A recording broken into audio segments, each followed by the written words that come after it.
masalah politik uang ini saya minta pendapatnya dari Bang Paat ya. Nanti juga ada Bang Zen juga. Jadi kalau dari Bang Paat dan Bang Zen ini kan politik uang itu jelek ya. Artinya itu merusak integrasi bangsa. Kan pemilu itu sarana integrasi bangsa. Tapi politik uang adalah sarana disintegrasi bangsa. Tapi kalau saya secara pribadi, karena saya mahasiswa politik dan pemerintahan, saya agak mengkritisi itu. Karena apa? Di dalam pemilu itu sendiri, di hari H itu ada peredaran uang sampai 5%. Itu ada penelitiannya. Lalu menaikkan investasi. Kita tahu sendiri, 2 tahun sebelum pemilu itu investasi udah tinggi. Bahkan investasi sebelum pemilihan presiden itu sudah banyak sekali. Kita lihat Elon Musk, ya kan? Terus akhirnya jadi gak jadi melihat presidennya siapa dan sebagainya. Bahkan di dalam satu disertasi dari Bu Fitri ya, dosen ilmu pemerintahan Undip, itu juga dia meneliti di daerah Pati, Gerobokan dan Blora. Itu yang namanya botoh itu sangat penting di dalam tatanan masyarakat. Kenapa? Secara mikro dan makro, bahkan untuk gampangannya gini lah, di hari H orang jualan amplop itu laris manis. Berarti kan menaikkan ekonomi, betul ya? Bahkan kita secara yang sangat makro sekali ya, di rumah tangga, di hari H yang sebelumnya mungkin makannya tahu tempe, tiba-tiba bisa makan ayam. Bener ya? Itu bahkan bisa menaikkan kecerdasan anak dan lain sebagainya. Nah ini saya ingin mendebat ini sebenarnya. Nah, ya enggak apa-apa. Lah, maksud saya, apakah memang politik uang ini sebagai budaya yang harus kita berantas, atau apakah politik uang ini sebenarnya bagus untuk integrasi bangsa, tapi perlu ditekan. Artinya tidak semrawut gitu. Mungkin itu saja, mungkin agak membingungkan ya, tapi saya senang kalau bapak-bapak ini bingung gitu ya. Semakin bingung saya semakin senang seperti itu. Ya, terima kasih Bang Arif. Oke, tak tambah dikit ya. Tadi kan dari Bang Bambang, dari Mas Riki tadi beliau prolognya pakai man arafa nafsahu arafa rabbahu katanya kan gitu. Kemudian beliau lanjut kaitannya politik uang kayak gitu. Kalau kita baca bukunya senior Bang, itu saya pertama masuk HMI itu baca buku satu itu judulnya Antropologi Pendidikan. Pengarangnya itu Dr. Asimen dulu dokter, sekarang udah profesor ya. Di situ dari segala sesuatu yang dilakukan terus menerus dari zaman ke zaman akan menjadi budaya, dari budi dan daya. Kan saya bacanya semacam itu. Kemudian kayak kita pahami bahwa Indonesia secara historis itu merupakan negara kolonial dulunya, bekas penjajahan. Dan negara-negara yang bekas penjajahan di Indonesia itu selalu ada dikenal sebagai istilah demang. Kemudian ada mufti dan lain sebagainya. Nah, dari situ era sekarang itu berubah menjadi botoh. Nah, semacam itu. Kalau kita hilangkan itu juga susah. Tapi kalau nggak kita hilangkan, kita dibilang menciptakan tuhan-tuhan kecil dalam hidup semacam itu. Contohnya di sini ya, niat kita di sini diskusi, tapi kita kesenggol sama tuhan-tuhan kecil bernama Android. Nah, semacam itu Bang. Juga ada tuhan-tuhan kecil bernama rokok dan lain sebagainya. Padahal niat kita di sini diskusi. Jadi intinya hal semacam itu beda. Ada yang support, ada yang mage, semacam itu Mas Fikri ya. Apakah politik uang itu sebagai support atau sebagai mage? Apakah harus kita hilangkan dan lain sebagainya? Nah, itu untuk studi kasusnya saja terkait niat Bang. Jadi supaya tema kita pada sore hari ini niatnya tidak out of context. Karena biasanya suatu hal yang tepi jurang itu lebih menarik untuk dimakan. Kan semacam itu ya Mas Fikri ya. Supaya nggak out of context, sesuai topik yaitu niat. Bagaimana menanggulanginya itu juga tadi dari Bang Arif. Ada lagi mungkin terakhir. Bismillahirrahmanirrahim. Assalamualaikum warahmatullahi wabarakatuh. Yang saya hormati ada Bang Arif, ada Bang Paat, ada Mas Fikri, Mas Arif dan teman-teman yang lain yang hadir di sore hari ini. Cuman gini, saya konsep ngobrolnya tadi saya belum datang karena memang tadi ada kegiatan begitu. Cuman saya mengikuti sebentar kok kelihatannya tertarik gitu ya. Paling tidak kalau ini full up ya Mas ya. Full up pasca LK. Ngobrol aja, bukan full up pasca LK ya. Nah, oh ya. Kalau full up kan pengennya kan yang sesuai tujuan HMI kan, akademisi, pencipta, pengabdi kan seputar itu ya. Tapi kalau memang ini ngobrol biasa, saya juga pengen tadi dari Mas Fikri ya, menanggapi Mas Fikri bahwasanya yang pertama terkait dengan pengklasifikasian niat tadi ya. Urgent, middle sama tidak urgent. Enggak. 4 matriks ya. Urgent dan penting, Tidak urgent dan tidak tidak urgent tidak penting. Kalau saya itu ini kan tidak ada teorinya ya.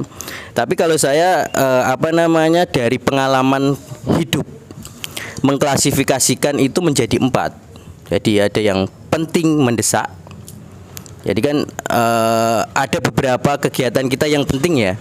Tapi kan ada yang mendesak atau tidak mendesak. Misalkan kita memilih kuliah atau menolong orang yang kecelakaan. Nah ini kan sama-sama penting nih. Tapi mana yang mendesak? Kan gitu ya. Jadi yang pertama adalah penting mendesak. Itu yang saya prioritaskan biasanya. Kemudian penting tidak mendesak. Jadi bisa dilakukan nanti. Sama-sama penting tapi bisa dilakukan nanti begitu. Nah kemudian tidak penting mendesak. Nah ini ada lagi nih tidak penting tapi mendesak. Misalkan buang air besar. Itu tidak penting tapi mendesak. Penting itu. Penting. Tapi kan ini Bang, maksudnya contoh saja. Tapi kan lebih penting kuliah toh Bang. Nah kemudian ada yang tidak penting tidak mendesak. Nah saya biasanya mengklasifikasinya 4 ini. Jadi yang saya prioritaskan adalah yang penting, mendesak, baru di bawahnya dan di bawahnya. Itu sharing pengalaman ya. Kemudian yang kedua tadi saya tertarik juga karena Mas Fikri ini kan kita kenal di penyelenggara juga kan. Nah berbicara tentang politik uang itu. Tapi saya berbicaranya ini ya sebagai mahasiswa. Iya sebagai mahasiswa. Oke. Kita kan belum diskusi ya. Menurut mahasiswa Mas Fikri tadi bahwasanya politik uang ini kan ada efek positifnya kan gitu nggih. Nah ini kita bisa memasukkan ke klasifikasi tadi, termasuk yang penting mendesak atau penting tidak, atau kita bisa mengukur mana banyak kemanfaatannya atau banyak kemudaratannya kan gitu nggih. Jadi kita kita bisa memilih. Kalau memang lebih banyak dari kemanfaatannya nggak apa-apa, tapi kalau lebih dari yang lebih besar ini mudaratnya, itu kan yang kita hindari kan begitu nggih. Nah kemudian bagaimana cara mengukurnya? Jadi kan kalau pemilu kita prinsipnya kan adil ya. Adil ini adalah kita tidak tidak membuka kesempatan yang lebih besar kepada orang-orang lain. Jadi semua peserta ini kita anggap sama. Karena kalau dia sudah menggunakan uang, ini sudah mencederai keadilan itu, begitu Mas Fikri. Jadi orang yang tidak cakap dalam kepemimpinan bisa menjadi pemimpin kalau didukung dengan uang itu tadi. Artinya keadilan di sini sudah dicederai. Itu yang pengen sama-sama kita lah, bukan Bawaslu saja, tapi sama-sama kita prioritaskan begitu. Jadi keadilan ini bisa hadir di pemilu kita begitu. Jadi siapapun dia harus sama kekuatannya, sama hari kampanyenya, sama kesempatan untuk mengenalkan diri ke masyarakat, dan juga sama ketika berbicara dengan finansial kayak gitu. Jadi kalau dia menggunakan uang ini kan sudah mencederai keadilan itu sendiri. Ya memang yang disebutkan oleh Mas Fikri tadi manfaatnya banyak. Penjual amplop ini, kemudian orang yang pemilihnya bisa makan apa saja kan gitu tadi ya.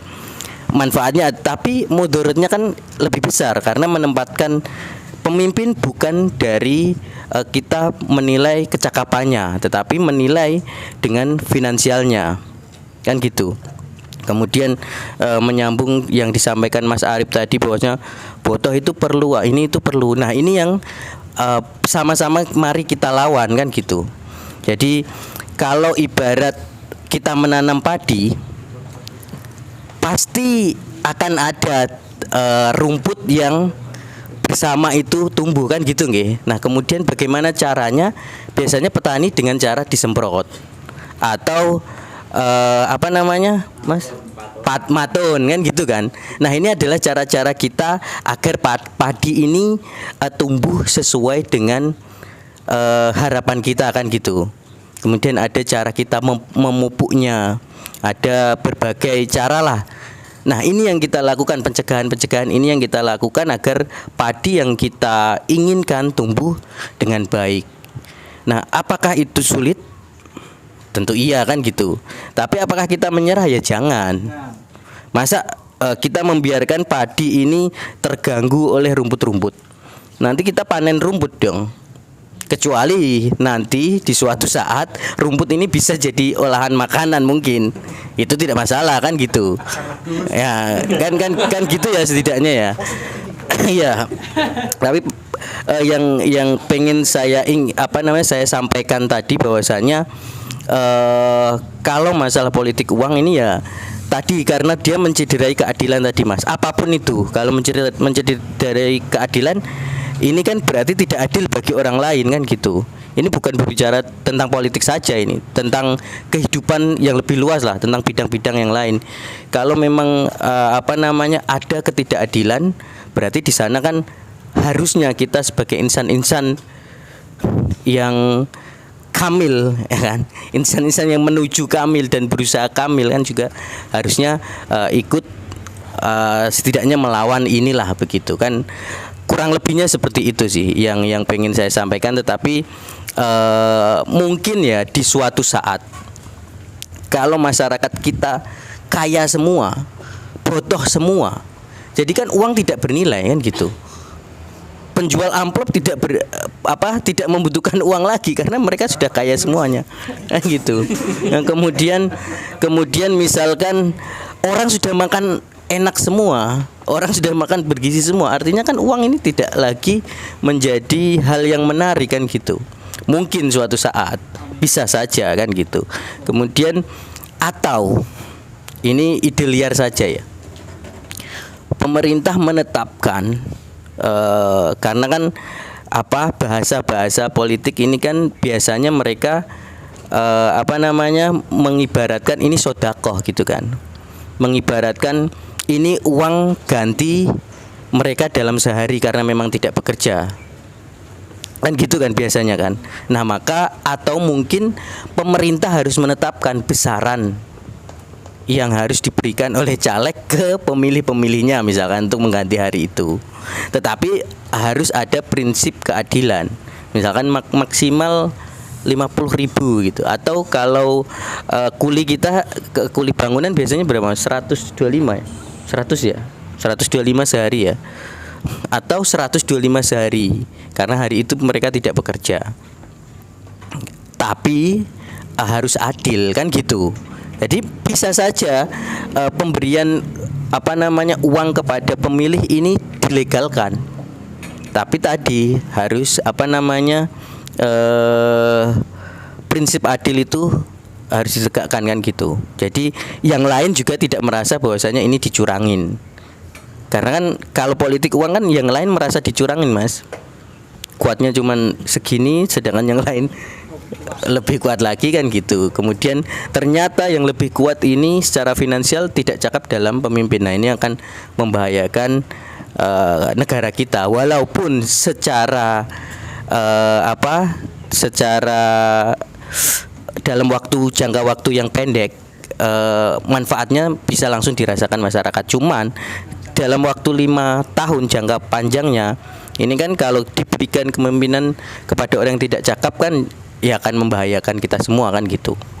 Mungkin itu titik beratnya begitu, Mas.